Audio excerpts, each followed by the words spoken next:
6 ആയത്ത് വരെ നമ്മൾ കഴിഞ്ഞ ദിവസങ്ങളിൽ വിശദീകരിച്ചിട്ടുണ്ട്. 7-8 ആയത്തുകളാണ് ഇൻഷാ അല്ലാഹ് ഇന്ന് നമ്മൾ പറയാൻ ഉദ്ദേശിക്കുന്നത്. കഴിഞ്ഞ ഭാഗങ്ങളിൽ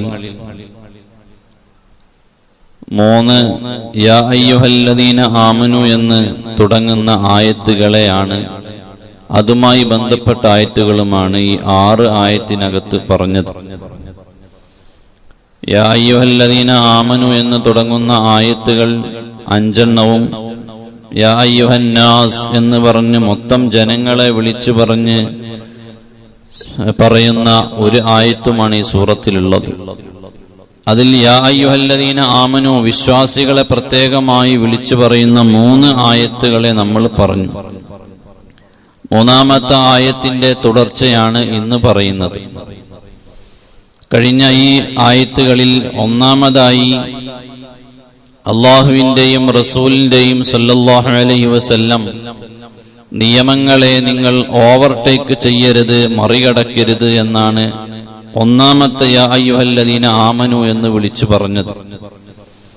2-ാമത്തെ യാ അയ്യുഹല്ലദീന ആമനു എന്ന് വിളിച്ചു പറഞ്ഞത് ലാ തർഫഉ അസ്വാതകും ഫൗഖ സൗത്തിൻ നബി, നബി സല്ലല്ലാഹു അലൈഹി വസല്ലമ തങ്ങളുടെ ശബ്ദത്തെക്കാൾ നിങ്ങളുടെ ശബ്ദം ഉയർന്നു പോകാൻ പാടില്ല എന്ന് വെച്ചാൽ തങ്ങളോടുള്ള തഅലീം, ഇൽമിന്റെ അഹ്ലുകാരോടുള്ള ബഹുമാനം, അത് നിങ്ങൾ കാത്തു സൂക്ഷിക്കണം എന്നുള്ളതാണ് 2-ാമത്തെ യാ അയ്യുഹല്ലദീന ആമനുവിൽ പറഞ്ഞ ആശയം.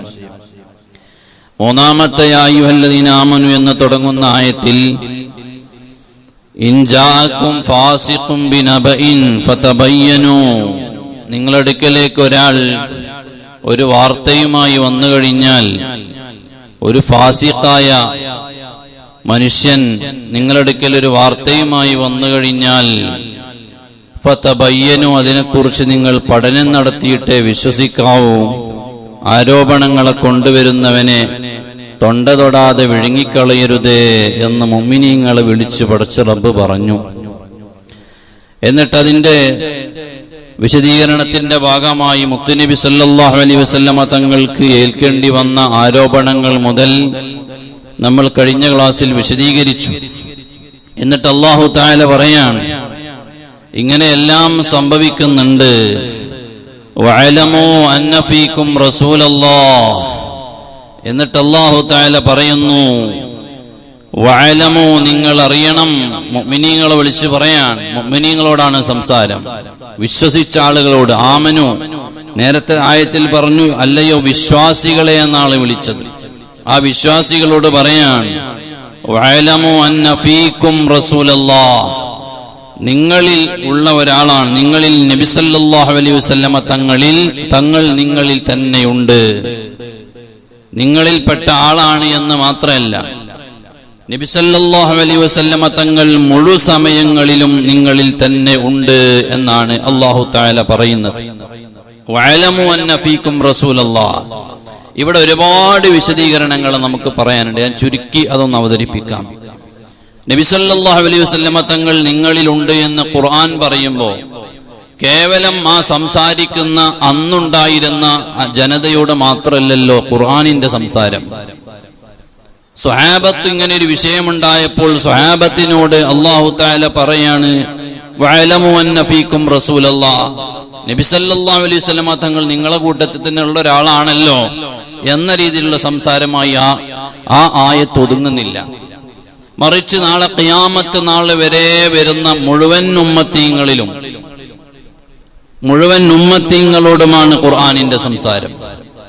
അങ്ങനെ വെച്ച് നോക്കുമ്പോൾ വഅലമോ, അല്ലയോ നബി സല്ലല്ലാഹു അലൈഹി വസല്ലമ തങ്ങളുടെ കാലശേഷവും വന്ന ഈ ഉമ്മത്തിൽപ്പെട്ട എല്ലാ ജനതയും അഭിസംബോധന ചെയ്യുന്നു വഅലമു അന്ന ഫീകും റസൂലല്ലാഹ്, നബി സല്ലല്ലാഹു അലൈഹി വസല്ലമ തങ്ങൾ നിങ്ങളിൽ തന്നെ എപ്പോഴും ഉള്ള ഒരാളാണ്. എങ്ങനെയുള്ള ആളാണ്? എല്ലാ അർത്ഥത്തിലും നിങ്ങളിൽ നബി സല്ലല്ലാഹു അലൈഹി വസല്ലമ തങ്ങൾ ഉള്ള ആളാണ്. കാരണം ഒരു വിശ്വാസി അവന്റെ വിശ്വാസം പൂർണ്ണമാകണമെങ്കിൽ ഷഹാദത്ത് കലിമ മനസ്സിൽ ഉറപ്പിച്ച് അവൻ നാവുകൊണ്ട് ഉച്ചരിക്കണം. അവിടെ അവൻ പറയണമേ, അവൻ ഷഹാദത്ത് കലിമ പൂർത്തിയാകണമെങ്കിൽ അവൻ പറയേണ്ടത് എന്താണ്? അഷ്ഹദു അല്ലാ ഇലാഹ ഇല്ലല്ലാഹ് എന്ന് പറഞ്ഞു നിർത്തിയാൽ പോരാ. വ അഷ്ഹദു അന്ന മുഹമ്മദർ റസൂലുള്ളാഹ് വഅലമു അന്ന ഫീകും റസൂലുള്ളാഹ്. അപ്പോൾ നിങ്ങളുടെ ഖൽബിന്റെ ഉള്ളിൽ വിശ്വാസം ഉറക്കണമെങ്കിൽ തന്നെ നിങ്ങൾ ഓരോരുത്തരുടെ ഖൽബിലും മുത്തുനബി സല്ലല്ലാഹു അലൈഹി വസല്ലമ തങ്ങൾ ഉണ്ട്. ഒരു അഭിപ്രായം നമുക്ക് അങ്ങനെ പറയാം. മറ്റൊന്ന് നോക്കൂ, നിങ്ങൾ ഒരു മുഅ്മിനായ മനുഷ്യൻ ഒരിക്കലും നബി സല്ലല്ലാഹു അലൈഹി വസല്ലമ തങ്ങൾ ഒരു വിഷയത്തിലും നമ്മുടെ ആരാധനപരമായ വിഷയത്തിൽ ഒന്നിലും തന്നെ തങ്ങളെ മാറ്റി നിർത്തുന്നില്ല. എല്ലാ സമയത്തും തങ്ങളെ ഓർക്കുന്നുണ്ട്. നബി സല്ലല്ലാഹു അലൈഹി വസല്ലമ തങ്ങളെ പ്രധാന ഡ്യൂട്ടി എന്താണ് എന്ന് ചോദിച്ചപ്പോൾ ഇമാമിങ്ങൾ പറഞ്ഞതെന്താ? ലോകത്തുള്ള മുഴുവനും മുഅ്മിനീങ്ങളുടെ സലാം, ആ സലാം മടക്കുക എന്നുള്ളതാണ് നബി സല്ലല്ലാഹു അലൈഹി വസല്ലമ തങ്ങളെ ഒന്നാമത്തെ ഡ്യൂട്ടി. നമ്മളൊക്കെ സലാം പറയുന്നുണ്ട്. ഇപ്പൊ നമ്മൾ മഗ്രിബ് നിസ്കരിച്ചു. മഗ്രിബ് നിസ്കാരത്തിൽ അത്തഹിയ്യാത്ത് നമ്മൾ ഓതി. ആ അത്തഹിയ്യാത്തിൽ നമ്മൾ എല്ലാവരും ചൊല്ലിയില്ലേ, അസ്സലാമു അലൈക അസ്സലാമു അലൈക അയ്യുഹൻ നബിയ്യു. ലക്ഷക്കണക്കിന് കോടാനക്കോടി ജനങ്ങളുടെ സലാം നിസ്കാരത്തിൽ നിന്ന് തന്നെ വരികയാണ്. അതല്ലാതെ ഒരുപാട് പരകോടി സലാമുകൾ അതല്ലാതെയും വരുന്നുണ്ട്. ഈ സലാം മുഴുവനും നബി സല്ലല്ലാഹു അലൈഹി വസല്ലമ തങ്ങൾ മദീനയിലെ ഖബർ ഷരീഫിൽ നിന്ന് മടക്കുന്നുണ്ട്. ഓരോ മുസ്ലിമീങ്ങൾക്കുമുള്ള സലാം മടക്കുന്നുണ്ട്. അപ്പൊ നബി സല്ലല്ലാഹു അലൈഹി വസല്ലമ തങ്ങൾ ഖബറിനകത്താണെങ്കിലും നമ്മുടെ സലാമിനെ കേൾക്കുന്നുണ്ട്, സലാം മടക്കുന്നുണ്ട്. അതുകൊണ്ടാണല്ലോ നിസ്കാരത്തിൽ നമ്മൾ നബി സല്ലല്ലാഹു അലൈഹി വസല്ലമ തങ്ങൾക്ക് സലാം പറഞ്ഞത്. തീർന്നിട്ടില്ല, ബാങ്കിൽ നമ്മൾ നബി സല്ലല്ലാഹു അലൈഹി വസല്ലമ തങ്ങളെ വിളിച്ചു പറയുന്നുണ്ട്. ഇഖാമത്തിൽ നബി സല്ലല്ലാഹു അലൈഹി വസല്ലമ തങ്ങളെ പറയുന്നുണ്ട്. വുളൂഇന്റെ ശേഷമുള്ള ദുആയിൽ നമ്മൾ നബി സല്ലല്ലാഹു അലൈഹി വസല്ലമ തങ്ങളെ പറയുന്നുണ്ട്. ഖുത്ബ ഓതുമ്പോൾ നബി സല്ലല്ലാഹു അലൈഹി വസല്ലമ തങ്ങളെ പറയുന്നുണ്ട്. നമ്മൾ പറയുന്നതും ചെല്ലുന്നതുമായ എല്ലാ ദിക്റുകളിലും ആരാധനകളിലും വഅലമു അന്ന ഫീകും റസൂലല്ലാഹ്, നബി സല്ലല്ലാഹു അലൈഹി വസല്ലമ തങ്ങൾ ഉണ്ട്. അങ്ങനെയും ഒന്ന് പറയാം. മറ്റൊന്ന് നമ്മൾ നോക്കിയാൽ നബി സല്ലല്ലാഹു അലൈഹി വസല്ലമ തങ്ങൾ ഖബർ ഷരീഫിലാണെങ്കിലും നമ്മോടൊന്നിച്ച് എല്ലാ സമയങ്ങളിലും നമ്മുടെ എല്ലാ പ്രവർത്തനങ്ങളെയും നമ്മുടെ അമലുകളെ മുഴുവനും നബി സല്ലല്ലാഹു അലൈഹി വസല്ലമ തങ്ങൾ കാണുന്നുണ്ട്. വഅലമു അന്ന ഫീകും റസൂലല്ലാഹ്. അതെങ്ങനെ കാണുക? എങ്ങനെ കാണും? വിശുദ്ധ ഖുർആനിൽ തന്നെ അല്ലാഹു പറഞ്ഞിട്ടുണ്ടല്ലോ, വഖുൽ ഇഅമലൂ ഫസയറല്ലാഹു അമലക്കും. നബി സല്ലല്ലാഹു അലൈഹി വസല്ലമ തങ്ങൾ വഖുൽ ഇഅമലൂ ഫസയറല്ലാഹ്, നിങ്ങളുടെ അമലുകളെല്ലാം അല്ലാഹു തആല കാണും. അല്ലാഹ് മാത്രമാണോ കാണുന്നത്? നിങ്ങളുടെ അമലുകളെല്ലാം അല്ലാഹയാണോ കാണുന്നത്? മാത്രമാണോ കാണുന്നത്? അല്ല, വറസൂലുഹു, അല്ലാഹുവിന്റെ റസൂലും കാണുന്നുണ്ട് എന്ന് ഖുർആൻ പറയാണ്. അപ്പൊ ഞാൻ ചെയ്യുന്ന അമലുകൾ അല്ലാഹുവിന്റെ റസൂല് കാണുന്നു. ഞാനൊരു നന്മ ചെയ്യുമ്പോൾ മുത്ത് നബി സല്ലല്ലാഹു അലൈഹി വസല്ലമ തങ്ങൾ മദീനയിൽ നിന്നത് കണ്ട് സന്തോഷിക്കുന്നു. ഞാനൊരു തിന്മ ചെയ്യുമ്പോൾ മുത്ത് നബി സല്ലല്ലാഹു അലൈഹി വസല്ലമ തങ്ങൾ അത് കണ്ട് വേദനിക്കുന്നു. അതാണ് ഖുർആൻ പറഞ്ഞത്, വഖുൽ ഇഅമലൂ ഫസയറല്ലാഹു അമലക്കും വറസൂലുഹു. അല്ലാഹുവും അല്ലാഹുവിന്റെ റസൂലും മുഅ്മിനീങ്ങളുടെ എല്ലാ അമലുകളും കാണുന്നുണ്ട്. അമല് കാണുന്നുണ്ട് എന്ന് മാത്രാണോ? നോക്കൂ നിങ്ങൾ, ഖുർആനിന്റെ മറ്റൊരായത്തിൽ സൂറത്തുൻ നിസാഇന്റെ 41-ാമത്തെ ആയത്തിൽ കാണാം, ഫകൈഫ ഇദാ ജീനാ മിൻ കുല്ലി ഉമ്മത്തിൻ ബിശഹീദിൻ വജിനാ ബിക അലാ ഹൗലാഇ ഷഹീദാ. നബി സല്ലല്ലാഹു അലൈഹി വസല്ലമ തങ്ങൾ നാളെ ആഖിറത്തിൽ ഖിയാമത്ത് നാളിൽ എല്ലാ ആളുകൾക്കും സാക്ഷിയാണ്. തങ്ങളെ കാലത്ത് ജീവിച്ചവർക്ക് മാത്രമല്ല, എല്ലാ ഉമ്മത്തീങ്ങൾക്ക് എല്ലാവർക്കും തങ്ങൾ സാക്ഷിയാകണമെന്ന ആയത്ത്. ഈ ആയത്ത് കേട്ടപ്പോൾ തങ്ങൾ കരഞ്ഞിട്ടുണ്ട്. ഒരു സ്വഹാബിയെ കൊണ്ട് മുത്തുനബി സല്ലല്ലാഹു അലൈഹി വസല്ലം തങ്ങൾ ഖുർആൻ കേൾക്കാൻ വേണ്ടി ഓതാൻ പറഞ്ഞു. അപ്പൊ സ്വഹാബി ചോദിക്കുന്നുണ്ട്, നബിയെ, അങ്ങേക്കല്ലേ ഖുർആൻ ഇറങ്ങിയത്, പിന്നെ ഞാൻ എന്തിനാ ഓതുന്നത്? അങ്ങേക്കറിയാലോ. അപ്പൊ തങ്ങള് പറഞ്ഞു, ഞാൻ ഖുർആൻ കേട്ട് ആസ്വദിക്കട്ടെ, അതിനു വേണ്ടി സ്വഹാബി നല്ല ഖുർആൻ ഓതുന്ന സ്വഹാബിയോടെ പറഞ്ഞു, ഓതാൻ പറഞ്ഞു. സ്വഹാബി അങ്ങ് ഓതി തുടങ്ങിയപ്പോ ഈ ആയത്തെത്തി, فكيف إذا جئنا من كل أمة بشهيد وجئنا بك على هؤلاء شهيدا. ഈ ആയത്തങ്ങ് സ്വഹാബി ഓതിയപ്പോ നബി സല്ലല്ലാഹു അലൈഹി വസല്ലമ തങ്ങൾ കരയുന്നു. സ്വഹാബി ഓത്ത് നിർത്തി. എന്തേ നബി, എന്റെ ഓത്ത് തെറ്റിപ്പോയോ? എന്തേ തങ്ങൾ കരയുന്നത്? തങ്ങൾ പറഞ്ഞു, അല്ല, നിങ്ങളെ ഓത്ത് തെറ്റിപ്പോയതല്ല, ഞാൻ ഈ ആയത്തിന്റെ ഗാംഭീര്യവും എന്റെ ഉത്തരവാദിത്വത്തിന്റെ ബോധ്യവും ആലോചിച്ച് കരഞ്ഞു പോയതാണ്. എന്തേ? നിങ്ങളുടെ മാത്രം വിഷയത്തിൽ സാക്ഷി പറയുകയാണെങ്കിൽ എനിക്ക് നിങ്ങളെ പറയാം. എന്നാൽ ഖിയാമത്ത് നാൾ വരെ വരുന്ന മുഅ്മിനീങ്ങൾ, എല്ലാ മനുഷ്യരും ചെയ്തു കൂട്ടുന്ന എല്ലാ കർമ്മങ്ങൾക്കും നാളെ അള്ളാഹുവിന്റെ മുമ്പിൽ സാക്ഷി പറയേണ്ട ഉത്തരവാദിത്തം എനിക്കുണ്ട് സ്വഹാബ. അതുകൊണ്ട് തങ്ങൾ കരഞ്ഞുപോയി. ഈ ആയത്തിന്റെ വിശദീകരണത്തിൽ മഹാനായ ഇമാം റാസി പറയുന്നുണ്ട് അവിടുത്തെ തഫ്സീറിൽ, എങ്ങനെ ഒരു മനുഷ്യൻ സാക്ഷിയാകണമെന്നുണ്ടെങ്കിൽ അദ്ദേഹം കാണണ്ടേ? ഒരാളെ സാക്ഷിയാക്കണമെന്നുണ്ടെങ്കിൽ അദ്ദേഹം കാണണമല്ലോ. അതുകൊണ്ട് തന്നെ ഒരാൾ കണ്ണുകൊണ്ട് കാണാത്ത ഒരു വിഷയത്തിൽ അയാളെ സാക്ഷിയാക്കാൻ പറ്റൂല.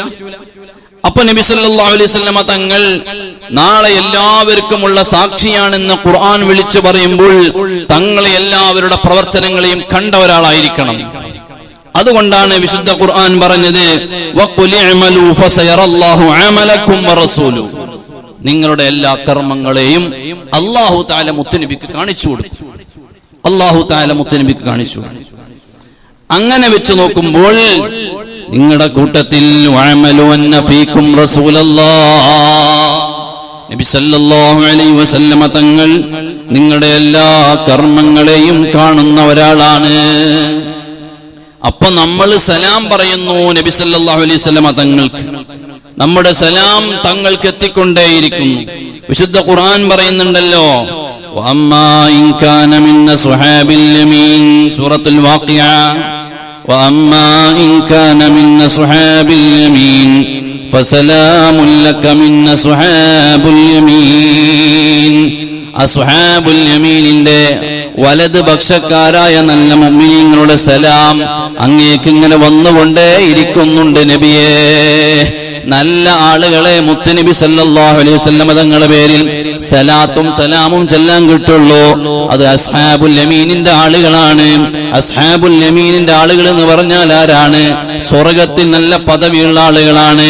അപ്പോൾ ഖുർആൻ പറയുന്നു, ഫസലാമുൽ ലക മിൻ അസ്ഹാബുൽ യമീൻ. നബിയെ, അസ്ഹാബുൽ യമീനിന്റെ അഹ്ലുകാർക്കാണ് അങ്ങയുടെ പേരിൽ അവരെപ്പോഴും സലാത്ത് ചൊല്ലിക്കൊണ്ടേയിരിക്കും, എപ്പോഴും അവരെ സലാം വന്നുകൊണ്ടേയിരിക്കും. യാ നബി സലാം അലൈക്കും, യാ റസൂൽ സലാം അലൈക്കും, യാ ഹബീബ് സലാം അലൈക്കും, സ്വലവാത്തുല്ലാഹി അലൈക്കും.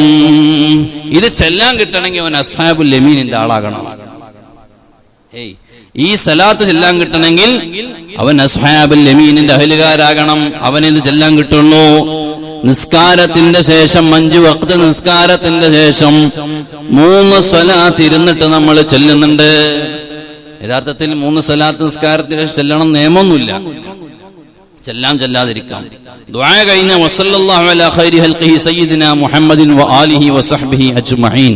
സുബ്ഹാന റബ്ബിക റബ്ബിൽ ഇസ്സത്തി അമ്മാ യസിഫൂൻ വസലാമുൻ അലൽ മുർസലീൻ വൽഹംദുലില്ലാഹി റബ്ബിൽ ആലമീൻ. ഖലാസ്. ഈ സലാത്താണ് പറഞ്ഞത്. പക്ഷെ 3 സലാത്ത് മിക്ക പള്ളികളിലും കാണുന്നുണ്ട്. അത് മസ്അലപരമായിട്ട് ചെല്ലണമെന്നില്ല. പക്ഷേ മുഅ്മിനീങ്ങൾ ഒരുമിച്ച് കൂടിയിട്ട് അങ്ങനെങ്കിലും ഒരു 3 സലാത്ത് ചൊല്ലി കിട്ടും എന്ന് വിചാരിച്ചാൽ സലാത്ത് മുടക്കാൻ പോണ്ട, ഒരു നല്ല കാര്യം ചൊല്ലിക്കോട്ടെ. അപ്പൊ സലാത്ത് ചെല്ലുമ്പോ ചില ആളുകൾക്ക് ആ സലാത്ത് എല്ലാം പോലും നേരല്ല, എണീറ്റ് പായാണ് അല്ലേ, ഫോൺ എടുത്തിട്ടാ പോവാ, ഫോൺ ചോട്ടിൽ വെച്ചിട്ട്. ഞാൻ ചോദിക്കട്ടെ, ഒരു പഞ്ചായത്ത് ഓഫീസറെ മുമ്പിൽ ചെന്നു, അതല്ലെങ്കിൽ ഒരു കളക്ടറെ മുമ്പിൽ ചെന്നു, ഒരു ഡോക്ടറെ കാണാൻ ചെന്നു. ആ ഡോക്ടറെ കാണാൻ വേണ്ടി ചെന്നാൽ അവന്റെ ഫോണിലേക്ക് കോള് വന്നാൽ അവൻ അറ്റൻഡ് ചെയ്യൂല. ഒന്നിരിക്കൽ അറ്റ് ലാസ്റ്റ് അവന് അറ്റൻഡ് ചെയ്യാൻ ഫോൺ എടുത്തിട്ട് പറയും ഞാൻ ഡോക്ടറെ അടുത്താണ് പിന്നീട് വിളിക്കാന്ന് പറയും. അല്ലേ? അവിടെ നിർത്തും. അതിലപ്പുറം ഫോൺ എടുത്ത് പുറത്തു പോവോ? ഡോക്ടറെ അടുത്ത് കളക്ടർ മുമ്പെന്ന് അവന് ഫോൺ എടുത്ത് പുറത്ത്, പഞ്ചായത്തോ വില്ലേജ് ഓഫീസർ മുമ്പെന്നാണെങ്കിൽ ഫോൺ എടുത്ത് പുറത്തു ഇല്ല. അവനറിയാം അവന്റെ സമയത്തിനവിടെ വിലയുണ്ട്. അവനേക്കാൾ പദവിയും അവൻ ആവശ്യമുള്ള ഒരാളുടെ മുമ്പിലാണ് അവൻ നിൽക്കുന്നത്. എന്നാൽ അത്ര പോലും പടച്ച റബ്ബിന് സ്ഥാനം കൽപ്പിക്കാത്തത് കൊണ്ടാണ് ഫോൺ വരുമ്പോഴേക്ക് എണീച്ച് ഓടുന്നത് ഫോണും കൊണ്ട്. ആ ഫോൺ അവിടെ സൈലന്റ് ആക്കി വെക്കാൻ സമയമല്ല. ആ സലാത്തിലൊന്നും പങ്കെടുക്കാൻ ഒരു നേരല്ല. എണീറ്റ് പോകുന്ന എന്തുകൊണ്ടാ? അത്രേ പടച്ചവന് വില കൽപ്പിച്ചിട്ടുള്ളൂ എന്നുള്ളതാണ്. തിരക്കായി പോയി. ഞാൻ ചുരുക്കാണ്. അപ്പൊ അസ്ഹാബുൽ യമീനിന്റെ അഹ്ലുകാരായ ആളുകൾ അള്ളാഹുവിന്റെ ഹബീബായ മുത്തുനബി സല്ലല്ലാഹു അലൈഹി വസല്ലം തങ്ങളിലേക്ക് സലാം ഇങ്ങനെ വന്നുകൊണ്ടേയിരിക്കുന്നത് കൊണ്ട് അല്ലാഹ് പറഞ്ഞത് വഅലമു അന്ന ഫീകും റസൂലല്ലാഹ്, നബി സല്ലല്ലാഹു അലൈഹി വസല്ലം തങ്ങൾ നിങ്ങളിൽ തന്നെ ഉള്ള ആളാണ്, നിങ്ങളിൽ എപ്പോഴും ഉണ്ട്. വേറെ ഒരു വിശദീകരണം നോക്കിയാലോ, എല്ലാ മനുഷ്യരുടെ മുഅ്മിനീങ്ങളുടെ മുഴുവനും ഖൽബിൽ എല്ലാറ്റിനേക്കാളും പ്രിയം വെച്ച് നടക്കുന്നത് ആരെയാണ്? ഹബീബായ മുത്തു റസൂലുള്ളാഹി സല്ലല്ലാഹു അലൈഹി വസല്ലം. എല്ലാറ്റിനേക്കാളും ഏറ്റവും ഖൽബിൽ കൊണ്ട് നടക്കുന്നത് ഹബീബായ മുത്തു റസൂലുള്ളാഹി. അള്ളാഹുവിന്റെ സൃഷ്ടികളിൽ വെച്ച് ഏറ്റവും മഹബത്ത് വെക്കേണ്ടത് ആരെ? മുത്തു നബി സല്ലല്ലാഹു അലൈഹി വസല്ലം തങ്ങളെ. അതുകൊണ്ട് എല്ലാ സമയത്തും ഒരു മുഅ്മിനിന്റെ മനസ്സിൽ അവന്റെ ഖൽബിൽ നിന്ന് വേർപെടുത്താൻ കഴിയാത്ത ഒരു നാമമാണ് ഹബീബ് മുത്തു റസൂലുള്ളാഹി സല്ലല്ലാഹു അലൈഹി വസല്ലം. അതുകൊണ്ടാ വഅലമു അന്ന ഫീകും റസൂലല്ലാഹ്. എന്നിട്ട് അല്ലാഹു തആല പറയാൻ വഅലമു അന്ന ഫീകും റസൂലല്ലാഹ് എന്ന് പറഞ്ഞിട്ട് അല്ലാഹു പറഞ്ഞു ലൗ യുതീഉകും ഫീ കസീരിൻ മിൻ അംരിൻ, നിങ്ങളുടെ ആശയങ്ങളെ, നിങ്ങൾ പറയുന്ന കാര്യങ്ങളെ അള്ളാഹുവിന്റെ റസൂൽ സല്ലല്ലാഹു അലൈഹി വസല്ലം നിങ്ങൾ കാണിച്ചു തന്ന മാർഗത്തിൽ നിന്ന് നിങ്ങളുടെ ആശയങ്ങൾ വെച്ചിട്ട് നിങ്ങളുടെ ആശയങ്ങളുമായി നബി തങ്ങൾ തുടരണമെന്ന് പറഞ്ഞാൽ അത് വലിയ അപകടമാണ്. നിങ്ങൾക്ക് പല ആശയങ്ങളും ഉണ്ടാകും മനുഷ്യർക്ക്. ആ മനുഷ്യന്റെ ആശയങ്ങളിൽ നബി സല്ലല്ലാഹു അലൈഹി വസല്ലം തങ്ങൾ നിങ്ങൾ പറയുന്നത് പോലെ നിൽക്കണമെന്ന് പറഞ്ഞാൽ ശരിയാകൂല. കാരണം എന്താണ്? ലഅനിത്തും, അങ്ങനെ സംഭവിച്ചു കഴിഞ്ഞാൽ അത് നിങ്ങൾക്ക് തന്നെ വലിയ വിഷമമായി തീരും. അതുകൊണ്ട് അല്ലാഹു പറയാണ് ലൗ യുതീഉകും ഫീ കസീരിൻ മിൻ അംരിൻ ലഅനിത്തും, അങ്ങനെ നിങ്ങളെ ഇഷ്ടത്തിന് റസൂലുള്ള നിന്നേരാ എന്ന് പറഞ്ഞാൽ നടക്കൂല. റസൂലുള്ളാഹി സ്വല്ലല്ലാഹു അലൈഹി വസല്ലം തങ്ങൾ പറയുന്ന നിയമമുണ്ട്, അത് അല്ലാഹു പറയുന്ന നിയമമാണ്. അതിനനുസരിച്ച് നിങ്ങൾ ജനങ്ങൾ വരണം എന്ന് അല്ലാഹു തആല പറയുന്നു. നോക്കൂ നിങ്ങൾ, ഈ നിയമം ഇവിടെ നമ്മൾ നല്ലപോലെ ശ്രദ്ധിക്കണം. അല്ലാഹു തആല നമ്മോട് പറഞ്ഞു ഒരു ഹഖായ ഒരു നിയമമുണ്ട്, മുത്തനബി പഠിപ്പിച്ച. ഖുർആനിൽ തന്നെ മറ്റൊരു സൂറത്തുൽ മുഅ്മിനൂനയിൽ 71-ാമത്തെ ആയത്തിൽ ഇത് പറയുന്നുണ്ട്. വലവിത്തബഅൽ ഹഖ്ഖു അഹ്വാഅഹും ലഫസദത്തിസ് സമാവാതു വൽ അർള് വമൻ ഫീഹിൻ. ഒരു മനുഷ്യൻ ഹക്കായ കാര്യം നിങ്ങളുടെ താല്പര്യങ്ങളെ പിന്തുടരുകയാണെങ്കിൽ, അതായത് നിങ്ങളെ താല്പര്യത്തിനനുസരിച്ച് വാഹനം ഓടിച്ചു കഴിഞ്ഞാൽ ലഫസദത്തിസ് സമാവാതു വൽ അർള് വമൻ ഫീഹിന്ന, ആകാശവും ഭൂമിയും അതിലുള്ളതും എല്ലാം ഫസാദായി പോകും. നിങ്ങളുടെ താല്പര്യത്തിനനുസരിച്ച് വാഹനം ഓടിച്ചു കഴിഞ്ഞാൽ. അതേ സമയത്ത് അള്ളാഹുവിന്റെ റസൂലും പറഞ്ഞതനുസരിച്ച് പോയാലോ അത് കറക്റ്റ് റൂട്ടായിരിക്കുമെന്ന് ഖുർആൻ തന്നെ മറ്റൊരു സൂറത്തിൽ പറഞ്ഞിട്ടുണ്ട്. അപ്പൊ ഈ സൂറത്തിൽ അള്ളാഹു പറയാണ്, നബിയേ ലൗ യുതീഉകും, ആ ജനങ്ങൾ അവര് ഫീ കസീരിൻ മിൻ അംരിൻ, അവരുടെ താല്പര്യങ്ങൾ, അവരുടെ കാര്യങ്ങളുടെ വഴിയിൽ ഇതിനെ പിന്തുടരുകയാണെങ്കിൽ നബി സല്ലല്ലാഹു അലൈഹി വസല്ലം തങ്ങൾ അവരെ പിന്തുടരുക എന്ന സംഭവം നടക്കൂല. അങ്ങനെ ചെയ്താൽ അത് അപകടത്തിലേക്കാണ് പോകുന്നത്. അല്ലാഹു തആല വെച്ചൊരു നിയമമുണ്ട്, ആ നിയമമാണ് അനുസരിക്കേണ്ടത്. മറിച്ച് നിങ്ങൾ നോക്ക്, ഇപ്പോൾ തന്നെ നമുക്കറിയാം ഇന്നത്തെ കാലഘട്ടത്തിൽ ജീവിക്കണം എന്നുണ്ടെങ്കിൽ ചില സ്ഥലത്തൊക്കെ ആളുകൾ പറയും ചെറിയൊരു അഡ്ജസ്റ്റ്മെന്റ് കൈക്കൂടെ. അള്ളാഹുവിന്റെ ദീനിന്റെ കാര്യത്തിൽ ഒരു അഡ്ജസ്റ്റ്മെന്റും ഇല്ല. എന്തിനാ അഡ്ജസ്റ്റ്മെന്റ്? നമ്മളെ ദുന്യവിയായ കാര്യങ്ങളിൽ നേട്ടമുണ്ടാകാൻ അഡ്ജസ്റ്റ്മെന്റ്. അള്ളാഹുവിന്റെ വിഷയത്തിൽ അഡ്ജസ്റ്റ്മെന്റ് നടത്തുക. നമുക്ക് അഡ്ജസ്റ്റ്മെന്റ് ഒന്നും പറ്റൂല. അള്ളാഹിന്റെ വിഷയത്തിൽ ഒരു അഡ്ജസ്റ്റ്മെന്റ്, നമ്മളുടെ അഡ്ജസ്റ്റ്മെന്റ് പറ്റൂല. ഇങ്ങനത്തെ നിലപാടിലേക്ക് നമ്മൾ പോയിക്കൊണ്ടിരിക്കുകയാണ്. അത് പാടില്ല. ഞാൻ ഉദാഹരണം പറഞ്ഞുതരാം. നോക്കൂ നിങ്ങൾ, പലിശ എത്രയാണ്? പലിശ നമ്മൾ അറിയാതെ നമ്മുടെ ജീവിതത്തിലേക്ക് കടന്നു വന്നുകൊണ്ടേയിരിക്കുകയാണ്. പലിശ എന്ത് ചെയ്യണമെന്ന് ആളുകൾക്ക് അറിയ പോലും ഇല്ല. ഇപ്പൊ പലിശ വരാൻ പാടില്ല, അത് തിന്നാൻ പാടില്ല. പക്ഷെ എന്നോട് ഇന്നാൾ ഒരാൾ ചോദിച്ചു, അയാളുടെ ബിസിനസ് കാര്യങ്ങളൊക്കെ ആയിട്ടുള്ള വിഷയങ്ങൾ, ഇസ്ലാമിക വിഷയങ്ങൾ ഞാനാണ് പറഞ്ഞു കൊടുക്കാറുള്ളത്, അയാൾ എന്നെയാണ് വിളിക്കാറുള്ളത്. അപ്പൊ അദ്ദേഹം എന്നോട് ചോദിച്ചു, ഉസ്താദെ കുറച്ച് പലിശ പണമുണ്ട്, അതെന്താ ചെയ്യാന്ന് ചോദിച്ചു. മൂപ്പര് പലപ്പോഴും പല പാവങ്ങൾക്കുള്ള മറ്റു ഫണ്ടുകളൊക്കെ ഏൽപ്പിച്ചതൊക്കെ അർഹതർക്ക് എത്തിച്ചെടുക്കാൻ പറയാറുണ്ട്. അപ്പൊ അയാൾ ചോദിച്ച കൂട്ടത്തിൽ ചോദിച്ചാണ്, കുറച്ച് പലിശയുടെ കാശ് അറിയാത്തതുകൊണ്ടാണ്, പലിശയുടെ പണം ഉണ്ട്, അതെന്താ ചെയ്യണ്ടേന്ന് ചോദിച്ചു. അപ്പൊ ഞാൻ ചോദിച്ചു, പലിശന്റെ പണം വരുന്ന മാർഗം ആദ്യം തടഞ്ഞു വെക്കണം, ഇനി വന്നു പോയതുണ്ടെങ്കിൽ അതിനുള്ള മസാല ഞാൻ പറഞ്ഞു കൊടുത്തു. അപ്പൊ ആൾ എന്നോട് ചോദിച്ചു, അല്ല ഞാൻ ഉദ്ദേശിച്ചത് എന്താ വെച്ചാല് എന്താണ്, എനിക്ക് മൂപ്പര വിചാരം മൂപ്പർക്ക് അത് ഉപയോഗിക്കാൻ പറ്റൂല, വേറെ ആർക്കും കൊടുക്കാന്നുള്ളതാണ്. അപ്പൊ മൂപ്പര് എന്നോട് പറഞ്ഞു, ഞാനത് ഏതെങ്കിലും പള്ളിക്ക് കൊടുത്താലോ? അപ്പൊ ഞാൻ പറഞ്ഞു, പള്ളിക്കോ? പഠിച്ചോനെ, പള്ളിക്ക് പലിശ പണം കൊടുക്കാൻ, പള്ളിക്ക് നല്ലൊരു മനുഷ്യനും കൊടുക്കാൻ പാടില്ല, നിങ്ങളും ഉപയോഗിക്കാൻ പാടില്ല.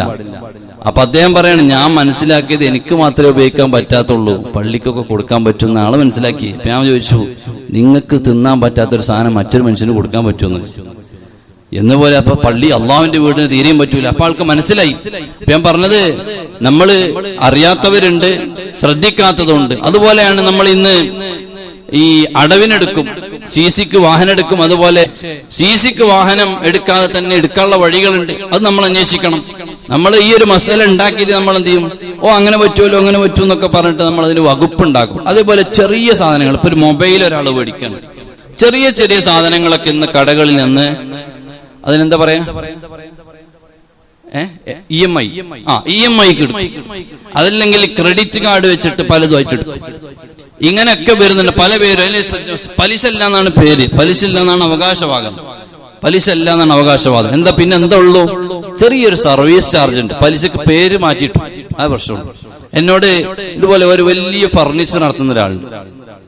അദ്ദേഹം ഇതുപോലെ അദ്ദേഹത്തിന്റെ ഇസ്ലാമിക വിഷയങ്ങൾ, ബിസിനസിന്റെ മസാലകളൊക്കെ ചോദിക്കും. അപ്പൊ ഒരു ദിവസം അദ്ദേഹം എന്നോട് അദ്ദേഹത്തിന്റെ ഓഫീസിൽ നിന്നിപ്പോ ചോദിക്കാണ്, ഇങ്ങനെ വിഷയമുണ്ട് ഉസ്താദെ, കച്ചവടം ഇസ്ലാമികമായിട്ട് ചെയ്യാൻ പറ്റാത്ത സാഹചര്യത്തിലേക്ക് എത്തിയെന്നാണ്. അപ്പൊ എന്തേലും ചോദിച്ചപ്പോ അയാളിനോട് പറഞ്ഞു, ഇങ്ങനെ EMI-ന്റെ വിഷയങ്ങൾ ഉണ്ടല്ലോ, ഈ ഫർണിച്ചർ സാധനങ്ങളൊക്കെ അങ്ങനെ കൊടുക്കുന്ന ഓപ്ഷൻ ഉണ്ട്. പല ആളുകളും നമ്മളെ ഈ സമീപിക്കും, വലിയ കമ്പനികൾ ഇതിങ്ങനെ കൊടുക്കാൻ വേണ്ടിയിട്ടുള്ള സംഭവം. അപ്പോ ഞാൻ ചോദിച്ചു, അതിൽ പലിശ ഇല്ലാത്ത രീതി വരുന്നുണ്ടല്ലോ, അങ്ങനൊക്കെ ആളുകൾ പറയുന്നുണ്ട്. അപ്പൊ ആളിനോട് പറഞ്ഞു, ഞാൻ ഒരു സത്യം നിങ്ങളോട് പറയട്ടെ, അവര് എന്റെ അടുത്ത് വന്നിട്ട്, അതിന്റെ MD ആണ്, അയാൾ എന്നോട് പറഞ്ഞു, മേശപ്പുറത്ത് വെച്ചിട്ട് 50 പേജുള്ള ഒരു ബുക്ക് ഒരു കൊണ്ടുവന്നു, ഒരു 50ഓളം പേജ്. അയാളൊരു ഉദാഹരണം പറയാം. എന്നിട്ട് അതിന്റെ കുറെ നിയമങ്ങൾ എന്നോട് പറഞ്ഞിട്ട്, ഇതില് ഞാൻ ഒപ്പിട്ട് കൊടുക്കണം, അതില് മുഴുവൻ ഇൻട്രസ്റ്റ് എഴുതി, അതിൽ മുഴുവനും പലിശ എഴുതി വെച്ച്. ജനങ്ങളോട് പറയുമ്പോ ഇവർ പബ്ലിസിറ്റി കൊടുക്കുന്ന സമയത്തൊന്നും സർവീസ് ചാർജ് എന്നാണ്, പക്ഷെ ഇവർ ഈ കമ്പനിയുമായിട്ട് കരാറ് വെക്കുന്ന സമയത്ത് 50ഓളം പേജുള്ള ഒരു ബുക്ക് കൊണ്ട് അവർ വന്നത്, അതിലൊക്കെ ഈ MD സൈൻ ചെയ്ത് കൊടുക്കണം. അയാൾ പറയാണ്, എന്താണ് ഇതിന് മാർഗമുള്ളത്, ഇത് പലിശ അല്ലാന്ന് ജനങ്ങളോട് പറഞ്ഞതുകൊണ്ട് നമുക്ക് പടച്ചവന് മുമ്പിൽ ഒന്നും പറയാൻ കഴിയില്ലല്ലോ, സർവീസ് ചാർജ് ആണ്. കുല്ലു ഖർളിൻ ജറ മൻഫഅതൻ ഫഹുവ റിബൻ, ഫിഖ്ഹിന്റെ കിതാബിലൊക്കെ പറഞ്ഞത് അങ്ങനെ. ഒരു കടം ഒരാൾക്ക് കൊടുത്തതിന് വേണ്ടി എന്തൊക്കെ ഉപകാരം പറ്റുന്നുണ്ടോ, ആനുകൂല്യം പറ്റുന്നുണ്ടോ, അതെല്ലാം പലിശയായി വരുന്നതാണ്. ഒരു കടം, മഹാന്മാര് പലിശ പേടിച്ചിട്ട് കടം കൊടുത്തൊരു മനുഷ്യൻ, ഇപ്പൊ ഒരു ഉദാഹരണം പറയാം, മജീദിക്കന്റെ അടുത്ത് കടം വാങ്ങി. ആ കടം വാങ്ങിയ മനുഷ്യൻ പിന്നീട് എനിക്കൊരു ചായ മേടിച്ചു തരികയാണെങ്കിൽ ആ ചായ പോലും പലിശയായി പോകുമോന്ന് പേടിച്ചിട്ട് ചായ വാങ്ങി കുടിക്കാത്തവരുണ്ട്. ആ മനുഷ്യന്റെ ബിൽഡിങ്ങിന്റെ തണലിൽ നിൽക്കാതെ അത് പലിശയായി പോകുമെന്ന് ആലോചിച്ച മഹാന്മാരുണ്ട്. നമുക്കിന്ന് എവിടെ പലിശ? നമുക്ക് അള്ളാഹുവിന്റെ നിയമം എവിടെ? നമ്മൾ അഡ്ജസ്റ്റ്മെന്റ് ചെയ്തോ? ഇന്ന് ഇതൊന്നും ഇല്ലാതെ ഒരു വീടങ്ങ് പൊങ്ങി കിട്ടൂല, അതാണ് നമ്മളെ വാദം. ഞാൻ ചോദിക്കട്ടെ, ആദ്യമായിട്ട് ശമ്പളം കിട്ടിയ അധികം ആൾക്കാർ ഈ പരിപാടി എന്താണെന്നറിയപ്പോ ഐഫോൺ മേടിക്കുക. ഐഫോണ് EMI-ക്ക് പോയിട്ട് എടുക്കുകയാണ്. എന്നിട്ട് എന്തിനാ? കഴിയുന്നത് മേടിച്ചാൽ മതി, ഉള്ളത് കൊണ്ട് നടന്നാൽ മതി. പിന്നെ എന്തിനാണ് ഈ പ്രൗഢി? ആളുകളെ കാണിക്കാൻ. അതിന്റെ ആവശ്യമില്ല.